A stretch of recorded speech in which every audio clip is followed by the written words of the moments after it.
Forget frequently asked questions. Common sense, common knowledge, or Google. How about advice from a real genius? 95% of people in any profession are good enough to be qualified and licensed. 5% go above and beyond. They become very good at what they do, but only 0.1% are real geniuses. Richard Jacobs has made it his life's mission to find them for you. He hunts down and interviews geniuses in every field: sleep science, cancer, stem cells, ketogenic diets, and more. Here come the geniuses. This is the Finding Genius Podcast with Richard Jacobs.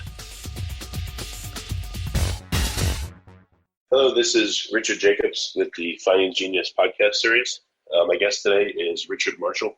He's a business development director. The company that he's working for, they've created a robot that works with the elderly, I guess, to help them become more independent, keep their peace of mind, etc. It's called Cutii, C-U-T-I-I. The website is cutii.io. It's part of Richard's company, and we'll get more into the details in a second. But Rich, thanks for coming. How are you doing? Yeah, Richard, great. Look, I really appreciate this opportunity. It's great to meet you. Yeah, so tell me about the company and what's the premise of it, if I haven't spoken it properly. Well, look, I think your introduction is factual, but I would say, Richard, that at its core, what we're doing is combating loneliness for seniors, for our elderly in, let's be frank, in virtually every society in the world now, because as you likely know, the world's population is aging rapidly, and we're having a tidal wave of people here in the US, in the United States, who are entering retirement. I think the numbers are something like 10,000 baby boomer generation people are retiring every day in the United States now. And a day? Wow, that's amazing. It is amazing. 10,000 a day? Yep. It's incredible when you think about it. So this is a societal change, and it's a time of happiness and joy for a lot of people. Retirement is something that a lot of people look forward to, but there's another angle to it, which is there's also a growing problem of disconnection and loneliness for people in society, and one of those groups are seniors, our elderly people, and for various reasons, there's an increasing dislocation and disconnection going on, and that's really what Cutii and what our service is all about, which is connecting people who want to age in place at home. So another factor driving innovation in this area is, of course, people want to stay at home for as long as possible. And our goal is to allow people who otherwise would need to move into different facilities to allow them the opportunity to stay at home or stay where they prefer to be for as long as possible, remaining connected to the outside world, combating loneliness, and feeling secure in the process. And we do that with a robotic companion called Cutii. And no doubt we'll talk a little bit, Richard, about the features of Cutii and the very cool aspects of the robotic nature of it. But what I would say right at the beginning is that the robot is a very important aspect of what we do, and it provides autonomous movement. It's completely voice controlled, so it's really, really simple for people to use. And so what it does is it a robot that walks around and moves with a screen on its face, or no screen, or is it just simply a screen? Like what's the form function of it? Yeah, indeed. So it's deliberately designed to not be human-like. Okay, so it's a robotic device that moves around on a number of wheels. It has it's approximately, say, 5 foot tall, with a neck that, using your voice, you can control to move up and down. And the interface is effectively a screen at the top of the robot. And it's that screen which users interact with the robot itself, but more importantly with people outside of their homes. Okay, and how big is it? Does it sit in one spot? Does it move around? And how do people interact with it? Indeed. So it's an autonomous self-propelling robotic device that will learn the layout of the living space of seniors. So imagine my mother who's aging in place. She lives perhaps, I'm based here in the Boston area in Massachusetts, but she lives maybe she lives in Ohio, and it's difficult for me and my brothers and sisters to check in on her physically as regularly as we'd like. Well, our mother could have Cutii in her house or in her living space, which might be the living room and kitchen area, and Cutii will learn the living space. So Cutii knows where my mother's sofa is, knows where the kitchen table is, for example, and we can ourselves remotely, we can call her up and we can control Cutii ourselves and send Cutii to our mother. And maybe our mother spends a lot of her time on her sofa. She's not as mobile as she was previously, moving perhaps between the sofa and the kitchen. And so we can control remotely, send Cutii to her and engage in a rich, enriching experience, a video conference or call. She can send and receive text messages just using her voice. She can answer calls using her voice. She can instigate calls with us using her voice.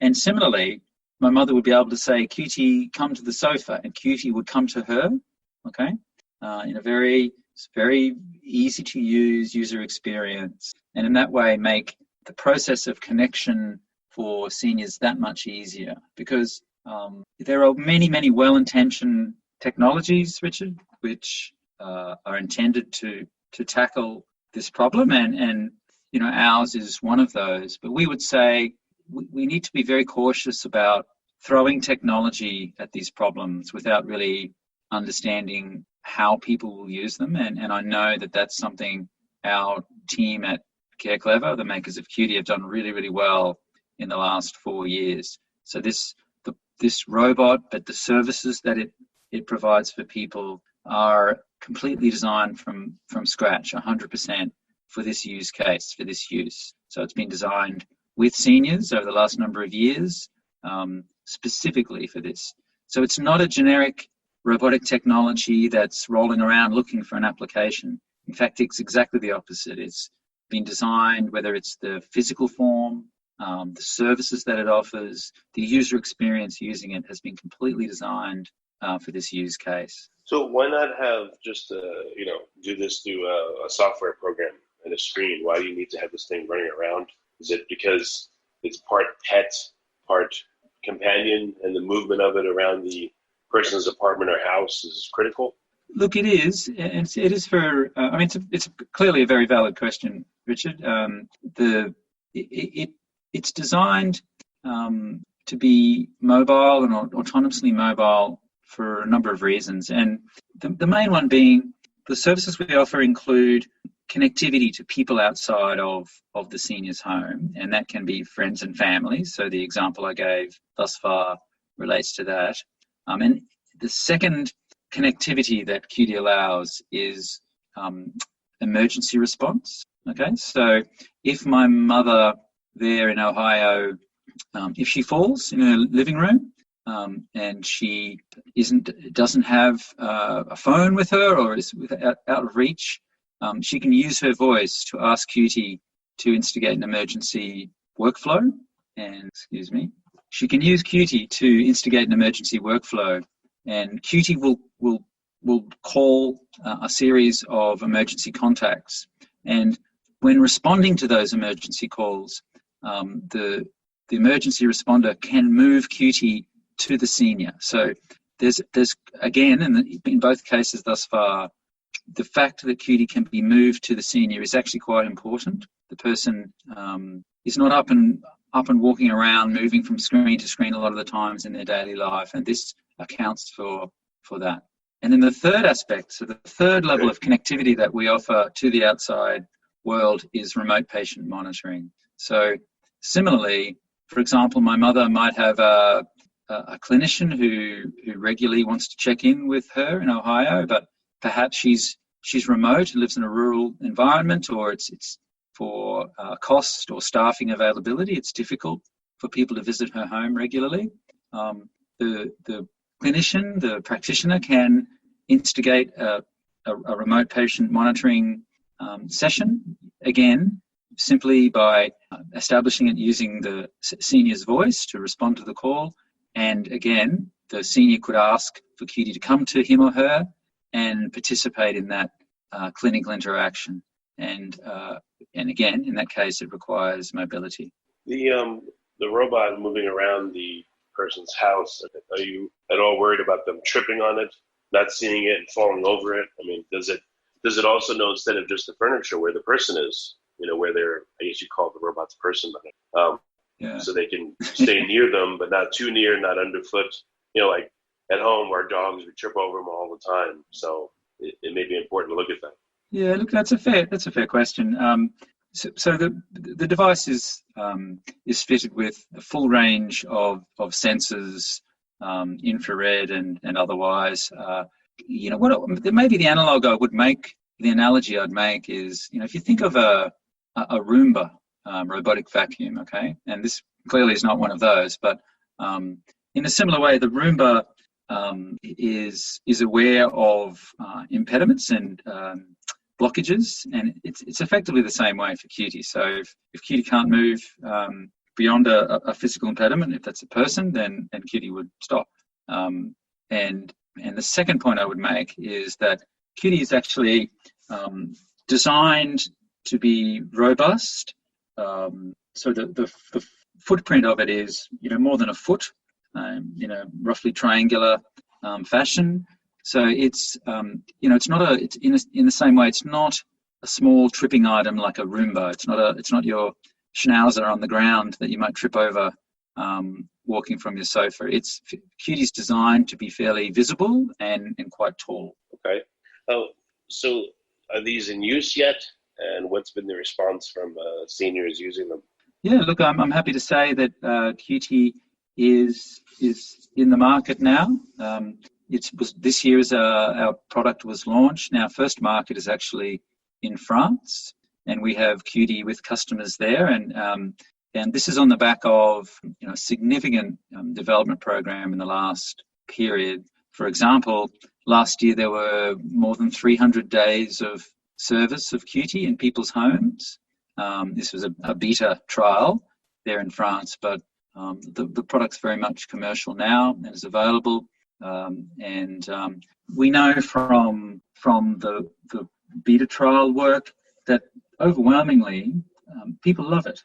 And it's worth mentioning, Rich, that one of the, I don't know if irony is the word, but one of the factors with companion technologies, robotic technologies such as these, is that people actually also form a connection eventually with the device itself, which is it's not our goal at the outset. I mean, the Cutii is really all focused 100% on connecting people to other people and filling in the care gaps where seniors may be at risk of isolation. But the truth is, people really love the device in and of itself, and we know from our early users and adopters that that's very much the case, and that they love it. They love using it. Well, so they love it. What does love mean? Like, do you have any specific reactions from people that you thought were really cool or unexpected?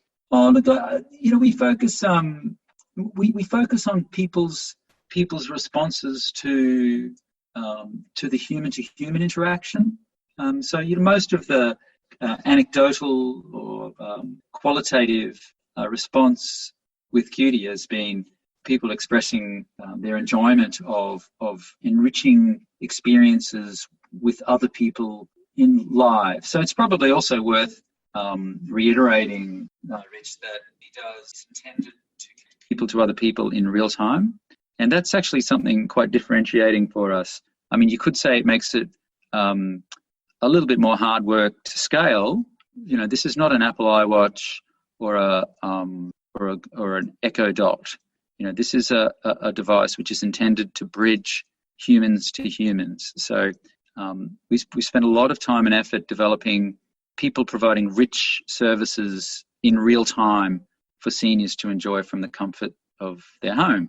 So, for example, we have a number of providers of things such as museum tours or quizzes or cooking classes, woodwork classes, art, a whole range of things. And those events are scheduled via Cutii to be joined in real time by the senior, by the Cutii companion. So everything that occurs on Cutii is live. This is not streaming videos.